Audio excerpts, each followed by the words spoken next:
The U.S. gun market is the biggest in the world by far. Gun sales across the United States have reached record highs. We produce the most guns. And as the market in the U.S. gets to some point of saturation, in other words, they've already sold 400 million guns. There's been a push by U.S. gun manufacturers to sell abroad. The problem is that the places that want guns tend to be countries with high crime rates, a lot of political instability, or a lot of violence.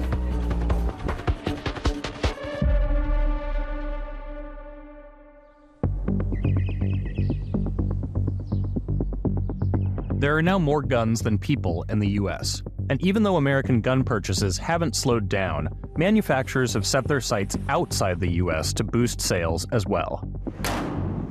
You go back almost 20 years, the assault rifle ban expires in 2004, and that pushes gun manufacturers to start to develop new lines of guns, including AR-15 style guns.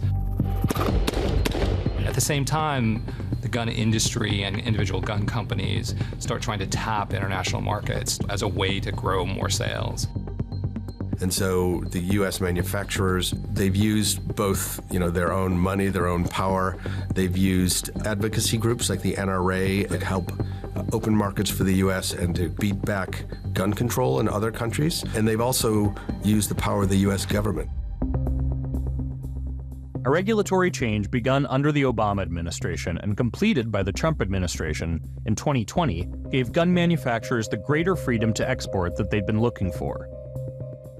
Said, look, we are regulating guns and a lot of what they call dual-use items the same as you would regulate weapons of war. And in some cases, it made sense. You shouldn't have to get a license to sell a screw that might be used in F-16. They loosened the restrictions, and instead of it going through the State Department, it's now handled under Commerce Department. The idea is that guns, just like any other U.S.-made product, Commerce sees part of its role is to help sell those things. Right? They do that with planes, they do that with whiskey, they do it with all sorts of products. But when they did this, they also included very controversial weapons. The AR-15s, the 50 caliber guns that the cartels are using in Mexico and can shoot through engine blocks. Those are now treated as commercial items. So, where do these guns end up?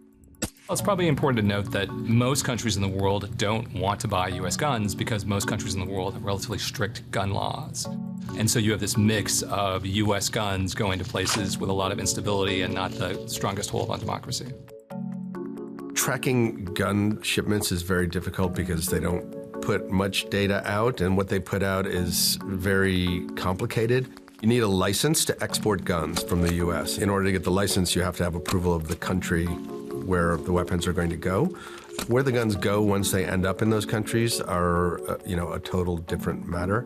In Mexico, there's one gun store, and there's hundreds of thousands of guns that go to the Mexican police and military, but a lot of those guns later end up in the hands of cartels or paramilitary groups. In Thailand, there's pretty strict gun control on the record, but the black market is so widespread that people advertise on Facebook and Twitter to sell guns illegally. Over the last few years, there have been all-time highs in U.S. gun exports. One of the most troubling things is that there is an increase in violence where a lot of the exports are increasing, and you got to be careful. Correlation is not causation, but in some places like Latin America, they say that about 20% of the crime guns recovered were legally exported. If you talk to people in Guatemala and Honduras, they say a lot of the migrant crisis at the U.S. border is being fueled by the fact that there's just rampant street crimes and cartels and drug violence, and there's so many guns there, and the U.S. is sending more guns. In Mexico, for instance, they say less than 2% of crime guns are legally from the U.S., but Mexico only submits a very small portion of overall crime guns to be traced. But it is clear that a significant number of the crime guns in other countries are legal exports rather than illegal.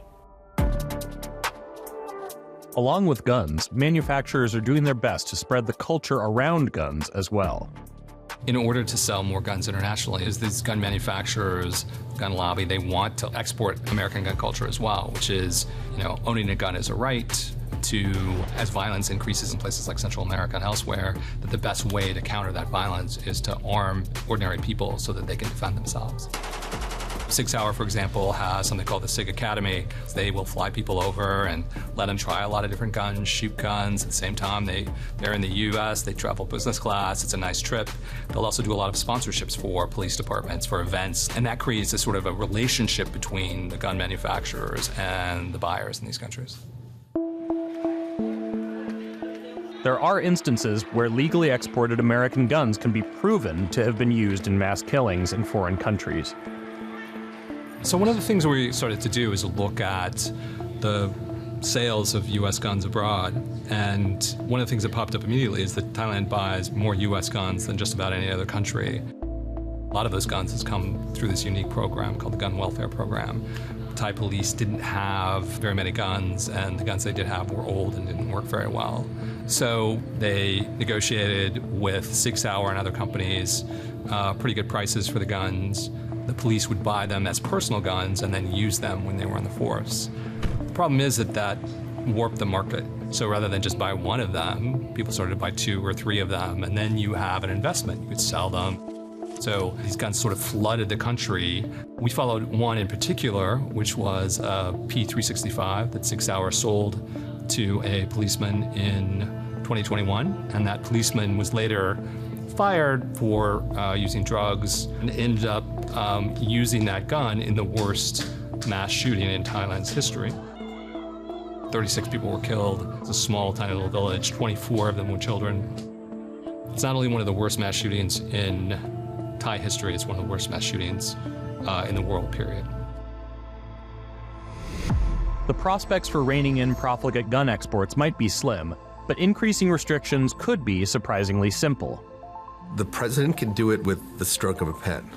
The whole time the regulation was going through, it was the president's decision to no longer regulate certain weapons under the U.S. munitions list. So President Biden could do it tomorrow. The political wrath he would face from businesses, from advocacy groups would probably be ferocious. Joe Biden, for example, made a promise in his election campaign where he said, if I get elected, I will take this 2020 rule change and I'll just reverse it. Here we are, 2023, he's running for a second term. That reversal hasn't happened. So even as the rest of the world is looking with horror at the situation with the gun crime and the mass shootings in the U.S. is loosening restrictions and exporting more guns than ever around the world.